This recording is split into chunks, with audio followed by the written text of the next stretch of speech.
Hello friends, welcome to my channel few movie story में। आज जो कहानी आप लोगों को बताने वाला हूँ वो कहानी एक 10 साल की एक छोटी सी बच्ची की कहानी है जो लंदन की एक अनाथ आश्रम में रहती है जिसका नाम है सोफिया। सोफिया को रात में नींद नहीं आती है, इसलिए वो सारे रात आश्रम में घूमती रहती है और किताब पढ़ती है। और वो सोचते हैं कि रात में झूले वाले बाबा आकर बच्चे को उठाकर लेकर जाते हैं जो रात 3 बजे के बाद आते हैं। पर अनाथ आश्रम के दूसरे बच्चे सोचते हैं कि वो रात के 12 बजे के बाद आते हैं। पर रात के 3 बजे के बाद आश्रम के सारे बच्चे जब सो रहे होते हैं तभी बाहर से एक आवाज आते है और उस आवाज को सुनकर सोफिया के बिल्ली बाहर जाते हैं। उसे देखकर सोफिया भी उसके पीछे पीछे जाकर बिल्कुनी पर खड़ा हो जाती है और वो देखते हैं कि कुछ बिल्ली डस्टबिन को गिराकर भाग जाते हैं। तभी घर के पीछे से एक बहुत बड़ा हाथ निकल कर आते हैं जो हाथ डस्टबिन को उठाकर रख देते हैं और उसके बाद एक बहुत बड़ा दैत्य उसके सामने में आते हैं जिसे सोफिया देख लेती है और वो दैत्य भी सोफिया को देख लेती है। सोफिया उससे डरकर अपने बिस्तर पर आकर सो जाती है और वो दैत्य खिड़की के पास में आकर सोफिया को उठाकर अपने साथ लेकर जाते हैं और सभी इंसान से छुपते हुए अपनी देश जाने लगते हैं। और जब कोई भी इंसान उसके सामने में आते हैं तब वो रूप बदल कर कभी लैंपपोस्ट बन जाते हैं और कभी पेड़ बन जाते हैं। और इसी तरह से सभी इंसानों से बचकर वो सोफिया को साथ में लेकर जाने लगते हैं और बहुत सारे नदी और झरने को पार करके एक दूसरे देश पर चले आते हैं जो होते हैं दैत्य का देश। और इस दैत्य का नाम होते हैं बिग फ्रेंडली जायंट यानी कि BFG। और यहाँ पर आने के बाद वो दैत्य सोफिया को घर के अंदर में लेकर जाते हैं। सोफिया यहाँ से भागने की कोशिश करते हैं पर वो कहते हैं कि यहाँ से भागने की कोई भी रास्ते नहीं है, पर अगर तुम्हारे पास में पंख हो तो तुम यहाँ से उड़कर जा सकती हो।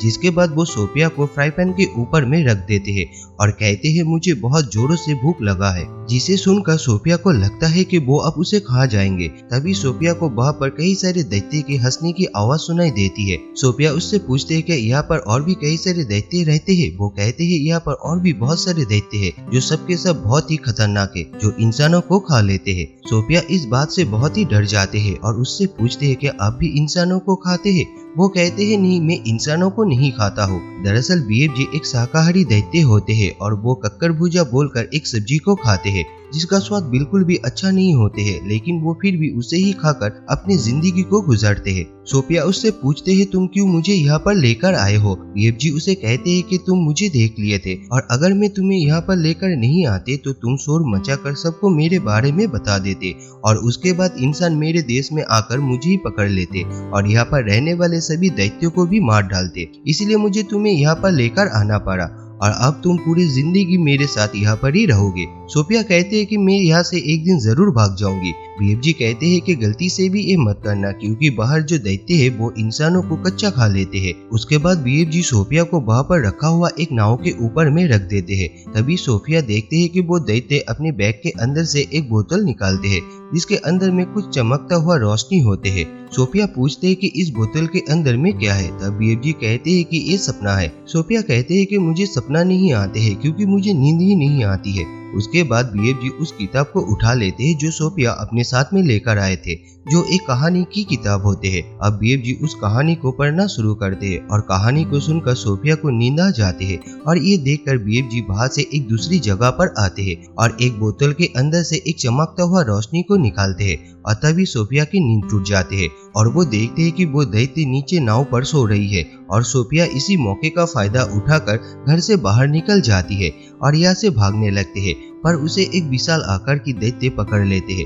वो मदद के लिए उस दैत्य को बुलाते हैं जो उसे यहाँ पर लेकर आए थे, यानी कि वो BFG को बुलाते हैं। पर वो अपने दरवाजा को बंद करके घर के अंदर में चले जाते हैं और वो विशाल दैत्य उसे पकड़कर जिंदा खा लेते हैं और तभी सोफिया की नींद टूट जाते हैं। दरअसल ये एक सपना होते हैं। सोफिया नींद से उठकर देखते हैं कि BFG कुर्सी के ऊपर में बैठा हुआ है। सोफिया उससे कहते हैं कि तुमने मुझे जो सपने दिखाए वो बहुत ही बुरा और बहुत ही भयानक था। BFG उसे कहते हैं कि ये सपना तुम्हें दिखाना जरूरी था ताकि तुम यहाँ से कभी भी अकेले बाहर ना जाओ, क्योंकि यहाँ पर जो दैत्य है उसके सामने में मैं कुछ भी नहीं हूँ, क्योंकि वो दैत्य विशाल होते हैं और वो इंसानों को कच्चा खा लेते हैं। और जब वो दोनों बातें कर रहे होते हैं तभी वहाँ पर एक दैत्य आते हैं और वो BFG से पूछते हैं तू अकेले यहाँ पर किससे बात कर रहा है चिरकुट। दरअसल यहाँ पर रहने वाले सभी दैत्य उसे चिरकुट कहकर बुलाते हैं और वो कहते हैं कि मैं किसी के साथ में बात नहीं कर रहा था, और वो सोफिया को छुपा देते हैं। और वो दैत्य बीएफजी से कहते हैं कि मेरे उंगलियों पर चोट आया है, इसे पट्टी कर दे। और जब बीएफजी उसके पट्टी कर रहा होता है तभी उसे वहाँ पर इंसान की यानी कि सोफिया की खुशबू आती है, इसलिए वो सोफिया को चारों तरफ ढूंढने लगते हैं और सोफिया वहाँ पर रखा हुआ एक कक्कड़ भुजे के अंदर में चली जाती है। पर दैत्य जब कक्कड़ भुजे को सुनते हैं तो कहते हैं कि आज इसकी खुशबू कुछ अलग सा लग रहा है। पर ये सभी दैत्य कक्कड़ भुजा को नहीं खाते हैं, पर सोफिया इसके अंदर में होते हैं, इसीलिए उसके अंदर से एक अलग ही खुशबू आ रही थी,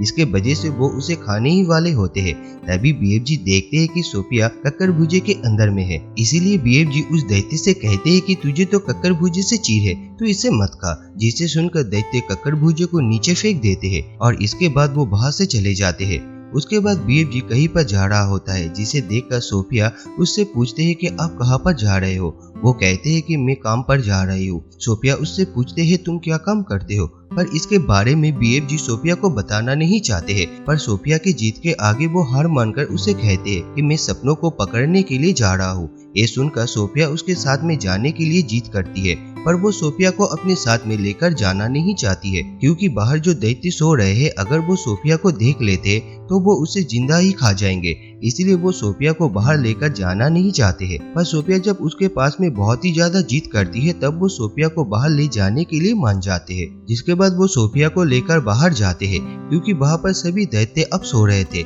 इसलिए वो दोनों चुपचाप उन लोगों को पार करके जाने लगते हैं। मगर उनमें से एक दैत्य की नींद टूट जाती है और उसे पकड़कर वो कहते हैं तू कहाँ पर जा रहा है। बीएफजी कहते हैं कि मैं काम पर जा रहा हूँ, पर वो दैत्य कहते हैं कि हम लोग नहीं चाहते हैं कि तू इस देश से बाहर जा।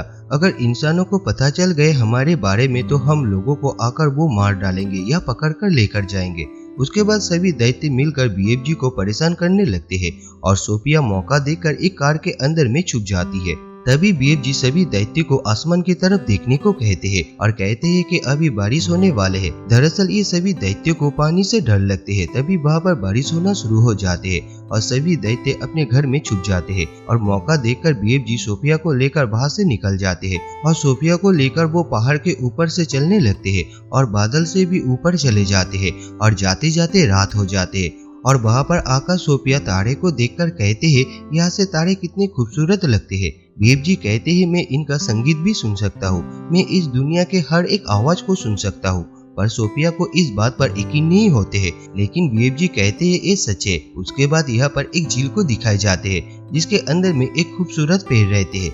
बीएफजी उस झील के अंदर में कूद जाते हैं, जिसके बाद वो झील के दूसरे तरफ चले आते हैं, मानो उस तरफ जाने के वो एक रास्ते हो। इसके बाद सोफिया भी उस झील के अंदर में कूद जाती है और वो बीएफजी के पास में चली आती है, जो एक अलग दुनिया होते हैं। यहाँ पर जो पेड़ रहते हैं उस पेड़ के पत्ते से सपने टपकते हैं। इस सपनों को पकड़ने के लिए बीएफजी यहाँ पर आते हैं और इसके बाद सोफिया और बीएफजी मिलकर बहुत सारे सपनों को पकड़ते हैं। लेकिन इस पेड़ के पत्ते से सिर्फ अच्छे सपने ही नहीं बल्कि बुरे सपने भी टपकते हैं। दोनों सपनों को पकड़कर वहां से जाने लगते हैं। वहां से जाते हुए बीएफजी सोफिया को कहते हैं कि यहाँ पर मुझे हर कोई चिरकुट बुलाते हैं, पर जिंदगी के एक मोड़ पर मुझे कोई अपना मिला था जो मुझे कहते थे बिग फ्रेंडली जाइंट। जिसे सुनकर सोफिया कहते हैं कि आज के बाद से मैं भी आपको बिग फ्रेंडली जाइंट यानी बीएफजी बोलकर पुकारूंगी। जिसके बाद दोनों लंदन की गलियों पर आते हैं जहाँ पर बच्चे अपने घर में सो रहे होते हैं और बीएफजी उन सभी बच्चे को बहुत अच्छे अच्छे सपने देते हैं ताकि उन्हें सपनों में खुशियाँ मिल सके। दरअसल बीएफजी एक अच्छे दैत्य होते हैं, इसलिए वो सपने की देश से अच्छे अच्छे सपनों को पकड़ कर लाते हैं और सोए हुए इंसानों के दिमाग में वो उस सपनों को डाल देते हैं, जिससे उन लोगों को सोते हुए खुशियाँ मिल सके। और इसके बाद वो दोनों फिर से दैत्य के देश में जाने लगते हैं। तभी सोफिया कहते हैं कि मेरे कंबल कहाँ पर है। दरअसल सोफिया के कंबल उस दैत्य के पास में रह जाते हैं और इसी बात से बीएफजी परेशान हो जाते हैं, जिसके लिए वो सोफिया को कहते हैं कि तुम्हें अब वापस जाना नहीं चाहिए, क्योंकि उन दैत्यों को पता चल चुका है कि वहाँ पर कोई इंसान भी रहते हैं। बीएफजी सोफिया को समझाते हुए कहते हैं कि बहुत साल पहले तुम्हारी तरह एक नन्हा दोस्त मिला था जिसे मैं दैत्य के देश में लेकर गए थे, जिसमें मुझे पढ़ना सिखाया और जो लाल जैकेट तुम पहने हुए हो वो भी उसका ही है। और मैं उस नन्हे दोस्त को वापस उसकी दुनिया में लेकर जाते इससे पहले ही बहुत देर हो चुका था और मैं नहीं चाहता हूँ कि तुम्हारे साथ में भी कुछ ऐसा ही हो। और वो ये कहकर सोफिया को वहाँ पर ही छोड़कर चले जाते हैं। सोफिया उसे छोड़कर जाने के लिए मना करते हैं पर वो चले जाते हैं और सोफिया वापस अपने अनाथ आश्रम पर चली आती है और वो अपनी बेलकोनी पर जाकर खड़ा हो जाते हैं। उसे पता रहते है कि बीएफ जी यही कहीं पर रुका हुआ है, इसलिए वो बीएफ जी को पुकारते हैं पर वो नहीं आते हैं, इसलिए वो बेलकोनी से कूद जाते हैं। तभी बीएफ जी आकर उसे पकड़ लेते हैं और सोफिया की जीत एक बार फिर से उसे मानना पड़ता है और उसे फिर से दैत्य के देश पर लेकर जाते हैं। पर यहाँ पर सभी दैत्य उसका इंतजार कर रहा था क्योंकि उन सभी को पता था कि बीएफ जी के पास में एक इंसान है और वो दैत्य किसी भी हालत में उस इंसान को खाना चाहते हैं। इसलिए सभी दैत्य कंबल को साथ में लेकर बीएफ जी के घर में चले आते हैं और बीएफ जी के घर में सोफिया को ढूंढते हुए पूरे घर को तबाह कर देते हैं और जिस कंबल के अंदर में सोफिया की खुशबू होते है बीएफ जी उस कंबल को जला देते हैं और सभी दैत्य को अपने घर से भगा देते हैं। दूसरी तरफ सोफिया को वहाँ पर एक तस्वीर दिखाई देते है। वो तस्वीर होती है इंग्लैंड की महारानी की। उस तस्वीर को देखकर सोफिया के दिमाग में एक आइडिया आते हैं और वो बीएफ जी को कहते हैं तुम एक बहुत ही भयानक सपना बनाओ और उस सपने के अंदर में तुम दिखाना कि सभी दैत्य लंदन में आकर बच्चों को और लोगों को कच्चा खा रहा है और इसी के साथ में हम दोनों को भी डालना, क्योंकि हम लोग जब महारानी के पास में जाकर सब कुछ बताएंगे तो उन्हें हमारे ऊपर में भरोसा हो। और बीएफ जी ऐसा ही एक सपना बनाते हैं और अपने सपने के अंदर में सभी दैत्यों की तस्वीर डालते हैं, साथ में उन दोनों का भी तस्वीर डालते हैं और बहुत सारे बच्चों का भी तस्वीर डालते हैं। और सपनों को बनाने के बाद वो सोफिया को साथ में लेकर महारानी के पास में चले जाते हैं और महारानी के सपने के अंदर में इसे डाल देते हैं, जिसके वजह से महारानी को सपने के अंदर में वो सब कुछ दिखाई देते हैं जो उसे ये दोनों दिखाना चाहते हैं। सपने देखने के बाद जब महारानी की नींद टूटते है तब वो बहुत ही डरी हुई रहती है क्योंकि ये बहुत ही भयानक सपने थे। इस सपने में दैत्य बच्चे को कच्चा खा रहा था। महारानी इस सपने के बारे में उसकी मेट से कहते हैं और मेट महारानी को कहते हैं कि वो तो सिर्फ एक सपना है। पर जब वो न्यूज़पेपर को पढ़ते हैं तब उसे पता चलता है कि शहर से बहुत सारे बच्चे गायब हैं। तभी महारानी मेट से कहते हैं कि खिड़की के पर्दे को हटाओ और जब वो पर्दे को हटाते हैं तब वो देखते हैं कि सोफिया वहाँ पर खड़ा हुआ है और इसी घटना को वो लोग महारानी के सपने के अंदर में डाले थे और साथ में बीएफ जी को भी डाले थे। जिसके बाद सोफिया महारानी को बीएफ जी के बारे में बताते हैं और महारानी से वादा लेते हैं कि वो बीएफ जी को कोई नुकसान नहीं पहुंचाएंगे।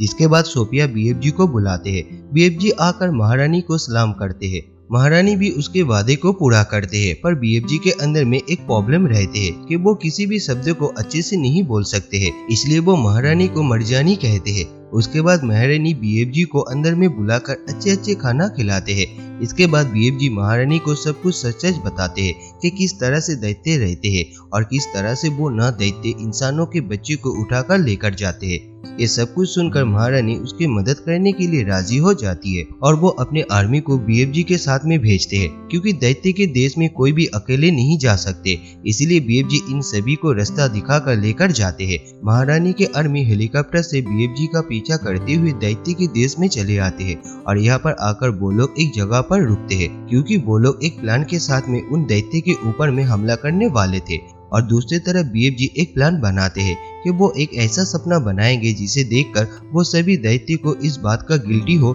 जो उन लोगों ने इतने दिनों से किया है। और बीएफ जी ऐसा ही एक सपना बनाते हैं, पर जब इस सपने को बीएफ जी दैत्य के दिमाग में फूकने के लिए जाते हैं तब उसे याद आते हैं कि सपने फूकने वाले भैपू को वो महारानी के महल में ही छोड़कर आए हैं और भैपू के बिना वो ऐसा नहीं कर सकते क्योंकि दैत्य के पास में जाना बहुत ही खतरनाक है।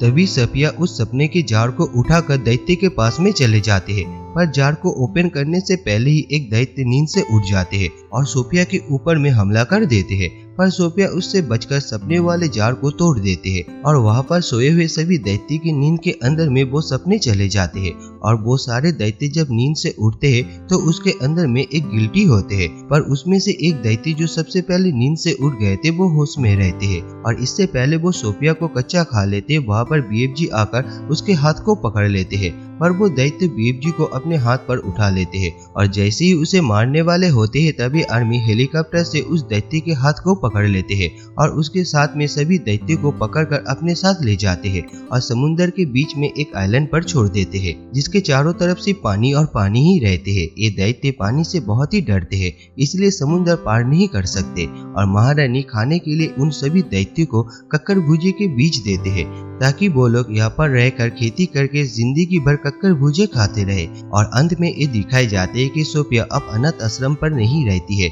वो महारानी के साथ में उसी के ही महल में रहती है जहाँ पर सोफिया बहुत ही खुश है और जब चाहे वो बीएफ जी के साथ में बात कर सकते हैं क्योंकि बीएफ जी सारे दुनिया की आवाज को सुन सकते हैं। और दूसरी तरफ बीएफ जी अपने देश में अकेले ही रहते हैं और अब वो सिर्फ कक्कर भुजा नहीं खाते हैं बल्कि वो बहुत सारी सब्जी को उगाते हैं और अपनी जिंदगी में बहुत ही खुश है।